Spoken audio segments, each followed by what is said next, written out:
every time I talk to you, you're getting into some sort of trouble. I mean, if you're not Sure. trying to steal Chaplin, if you're not getting beat up by Arnold, you're Look, now. mate, I can't do a normal job. So this is the problem, right? That's where it starts from. So I have to do something like this.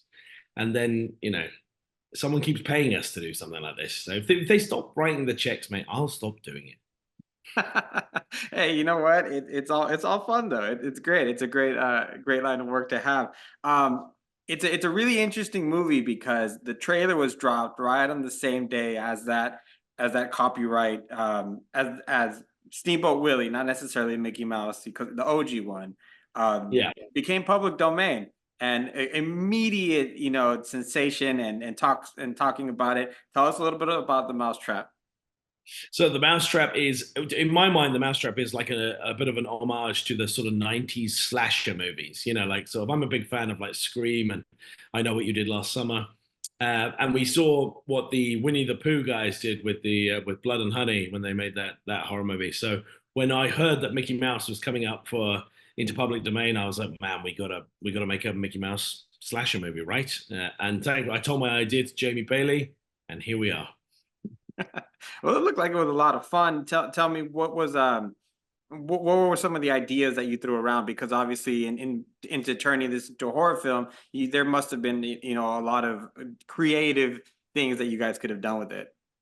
Oh no, this was the idea. Like so the idea I had when I first had it was that I wanted it at an amusement park and like a bunch of kids, sort of or 20 somethings, drinking and they're having fun and they start getting picked off by a Mickey Mouse, a guy dressed up as Mickey Mouse. And that he was Jamie's big thing was like, okay, but can you find a location?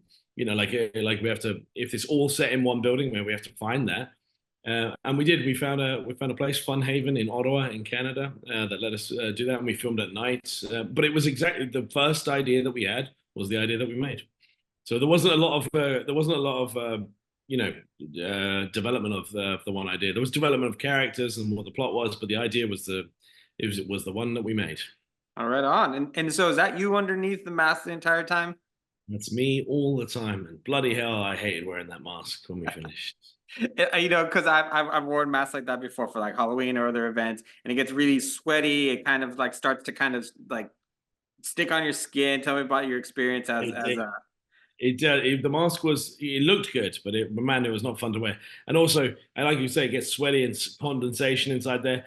And I was doing a lot of like fighting and stunts, and I was killing people a lot. So you're like moving and exercising, and so it was not very fun to wear the mask. It was hard to breathe in the mask as well, which is because we made the mask like it's specially designed for the movie, but we forgot to put like a breathing hole in it when it was because so I'd have to like keep like like sort of, or but eventually we cut a hole in it. So it's Nice of them to do it that. wasn't fun wearing a mask. That was my least fun thing. I liked playing Mickey. I just didn't love wearing the mask. So in playing that, tell me where did you find kind of your killer walk, your stroke, the way you were going to present yourself? Because there was a couple of times.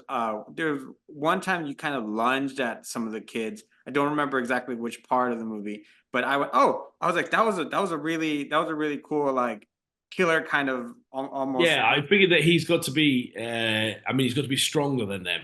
Like sort of, he has to be. There has to be danger from him.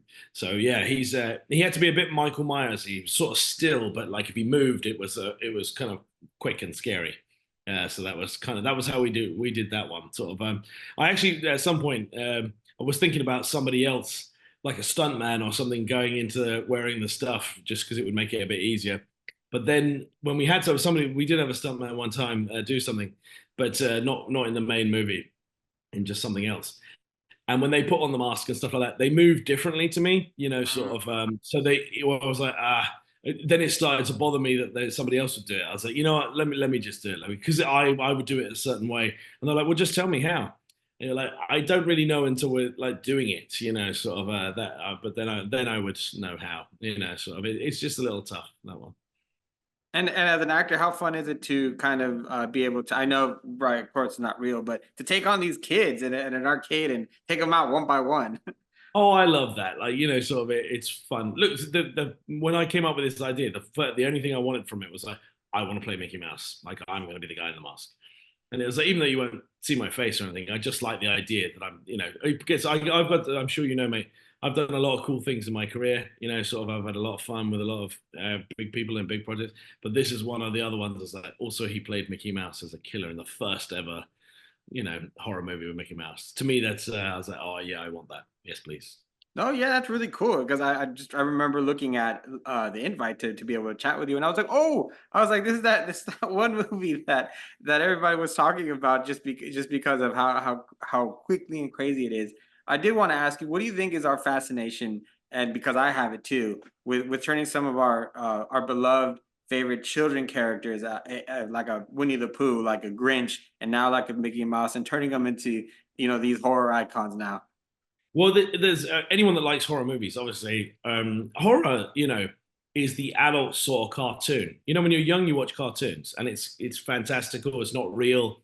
It's escapism, and you enjoy it. And when you're an adult, I think that's what horror movies are. They're like the adult cartoons. It's like because they're not real. It's like science fiction. Like that's why adults like science fiction too. So because it's like it's sort of adult, but it's not real, sort of. And I think that's why people like that. It's because it's not real. So it's still like an adult escapism. And I think it's fun to see when you're an adult and you're going for that. It's fun to see childhood things that sort of subverted, and like that's interesting, and that makes it a bit more fun because it could be anybody in a mask, or the mask could be something completely different. But if it's something you recognize, it's something that had childhood innocence to it. It's nice to see it sort of flip the other side. Well, what would that be like? Sort of, and that's always cool. Yeah, thinking about it, it's pretty similar when we're kids because Tom and Jerry are always trying to kill each other. Bugs Yeah, Bunny is always being hunted or vice versa. So this just the medium is just a little different, but it's they're still trying to kill each other, right? it's the same. It's the same thing. Yeah, it's a more adult graphic version of it. Sort of. But when there's lots of that in cartoons. Sort of. You forget that when you're watching stuff. Remember Teenage Mutant Ninja Turtles or Transformers or they're all trying to kill each other. Sort of. They're just doing it kind of. He-Man was always fighting something. Sort of. Sort of there was a lot of it really when you were like kids. Maybe they don't do it so much now in cartoons, but certainly in the 80s, 90s they did for sure. Yep, and those 80s and 90s babies are now watching horror movies like like the Exactly. Mousetrap. Well, I hope so. Yes. No, I'm sure there's a lot of buzz. I know there's a lot of buzz around it, and I know that just because it is the first, we all are very excited to see it. Tell me, I'm very curious. So, what is your actual relationship with the actual character of Mickey Mouse? Do you love him, hate him? I know we saw that crawl in the beginning. So tell me, what is it? I What's know. your thought? Listen, let me start. We love Disney. We really do. Me, both myself and Jamie. I've got Disney Plus. I watch everything Disney make. I'm a big fan of Disney, and I love that. Lucasfilm's all in there now. The Indiana Jones world. So all that is marvelous to me. I, sort of never had a bad experience with Mickey Mouse or anything like that. No, there was no horrific trauma or anything like that. And we're just having fun with it. This character is in public domain, so we're being creative and we're being fun, which is what Disney promotes. I mean, that's one of the Disney bedrock principles is fun and creativity and playing, sort of. So that's all we're doing. Remember, we play dress up for a living. So we're just adults playing a little bit. So yeah, we had great fun. So when we make this, it's not like we hate Disney movie or something like that. It's just having fun with a character we can have fun with. And it's ridiculous, sort of, but that's okay because we were just playing. We're not hoping to get Oscar nominations out of this. We are just having fun. And I think that's what makes movies great is when filmmakers, when actors are having fun because at the end of the day, like you said, you got to play a horror version of Mickey, and that fills your cup up, and I think that's going to do the same for a lot of people watching the film as well. I hope so too. I do. Simon, thank you so much for your time. I appreciate your insight a little bit on the film, and I'm excited to see what kind of trouble you're going to get into next that we'll be talking about. Thank you, Manny. I appreciate that that I will be in trouble in the future. I look forward to it. Me too. Take Thank you. care.